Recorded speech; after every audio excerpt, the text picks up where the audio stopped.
नमस्कार. आजचा खास व्हिडिओ त्या लोकांसाठी जी लोक गंभीर आजाराचा सामना करत आहेत आणि या आजाराचा सामना करत असताना त्यांची मानसिकता खचलेली आहे. कुठल्याही आजारावर तुम्हाला नियंत्रण मिळवायचं असेल तर 3 गोष्टीची आवश्यकता आहे. पहिली गोष्ट योग्य डॉक्टरची योग्य ट्रीटमेंट. दुसरी गोष्ट तुमचा विश्वास आणि तिसरी गोष्ट तुमची कल्पनाशक्ती. आता पहिल्या गोष्टीवर तर तुम्ही काम करत आहात. योग्य डॉक्टरचा योग्य सल्ला तुम्ही घेतच असाल, पण तरीही जर तुमचा आजार नीट होत नसेल तर तुम्हाला दुसऱ्या 2 गोष्टींवर काम करण्याची गरज आहे. म्हणजे विश्वास आणि दुसरे म्हणजे कल्पनाशक्ती. आणि याचं काम कसं करायचं याचं मी तुम्हाला थोडक्यात उदाहरण देतो. आणि याच्यामुळं काय होईल, एक तर तुमचा आजार नियंत्रणात येईल, कमी होईल किंवा संपून जाईल. ते कसं करायचं तुम्ही म्हणाल, ह्याचं सायंटिफिक प्रूफ आम्हाला द्या. मला माहिती आज लोक विश्वास ठेवत नाहीत आणि मीही स्वतः लेखक असल्यामुळं मीही तुम्हाला विश्वास देतो. लक्षात घ्या, तुम्हाला कसलाही आजार असू द्या तुम्ही तो घालवू शकता. नियंत्रणात त्याच्यावर तुम्ही नियंत्रण मिळवू शकता. तर आपल्याला 2 गोष्टीवर काम करायचं आहे. पहिली गोष्ट आपली कल्पनाशक्ती आणि दुसरी गोष्ट विश्वास. आता विश्वास का ठेवायचा, तुम्ही माझ्या विश्वास का ठेवायचा? एक गोष्ट लक्षात घ्या, मी आता म्हणले की मी प्रत्येक गोष्ट तुम्हाला फुल प्रूफ सांगणार. शिवाजी महाराज ज्यावेळी लहान होते त्यावेळी त्यांच्या आईने त्यांना काय दिला हो? विश्वास. तू राजा होशील बाळा, हा विश्वास दिला. लक्षात घ्या. आणि मावळ्यांनीही केवळ शिवाजी महाराजांनाच नाही तर मावळ्यांनासुद्धा माझ्या जिजाऊंनी विश्वास दिला की भले आपलं संख्याबळ कमी असू द्या, पण आपण आपलं स्वराज्य स्थापन करू. स्वराज्य हा एक शब्द नव्हता, लक्षात घ्या. स्वराज्य हा विश्वास होता. तुमची आणि शिवाजी महाराजांचा इतिहास काय शिकवतो आपल्याला? तुमच्याकडं संख्याबळ किती हे महत्त्वाचं नाही. तुमची इच्छाशक्ती जर लढण्याची असेल तर तुम्हाला कुणी हरवू शकत नाही. लक्षात घ्या. औरंगजेबाचं सैन्य लाखावर होतं, महाराजाचं सैन्य मुठभर होतं आणि हे मुठभर सैन्य लाखाशी लढत होतं. लक्षात घ्या. आपण इतिहासातली कुठलीही लढाई बघितली तर कमी संख्याबळात जास्त लोकांना हरवणारा राजा म्हणजे शिवाजी महाराज. शिवाजी महाराजांनी काय टाकलं मावळ्यांमध्ये? फक्त विश्वास. आणि म्हणून म्हणतो, तुमचा आजार मोठा नाही आहे.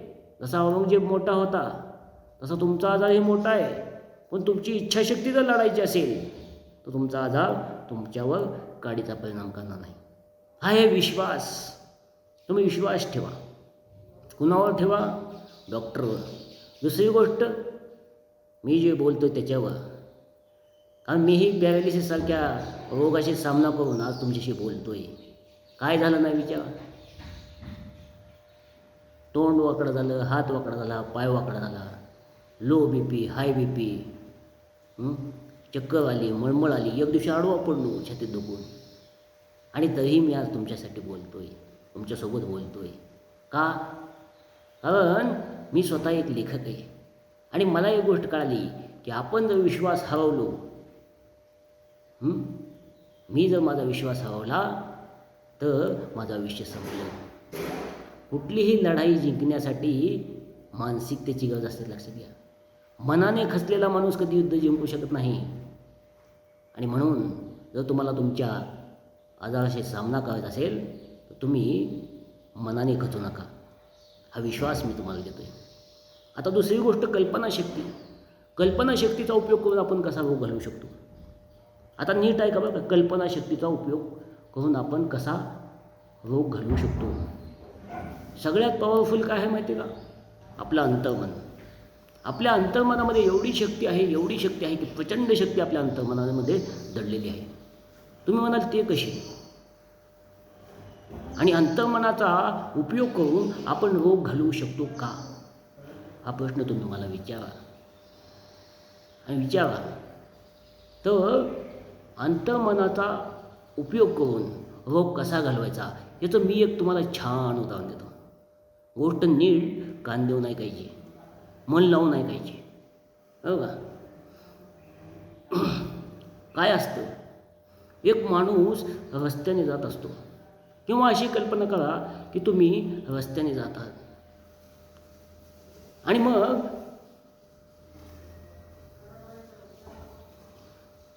रस्त्याने जात असताना तुम्हाला एक छान आंब्याचं झाड दिसलं आणि त्या आंब्याच्या झाडाला मस्त कैऱ्या लागलेल्या आहेत. काय लागलेल्या आहेत? कैऱ्या. आणि मग त्या कैऱ्या पाहून तुमच्या तोंडाला पाणी सुटलं. अरे किती छान कैऱ्या आहेत, आपण या कैऱ्या दगड मारून पाडू. आणि मग तुम्ही एक दगड घेता आणि फेकता त्या झाडावर आणि कैरी पडते खाली. आता ती कैरी तुमच्या हातात आली, तुम्ही त्या कैरीकडे पाहिलं, हा आंबट चव हिची, किती छान, माझ्या जिभेला मस्त स्वाद दे.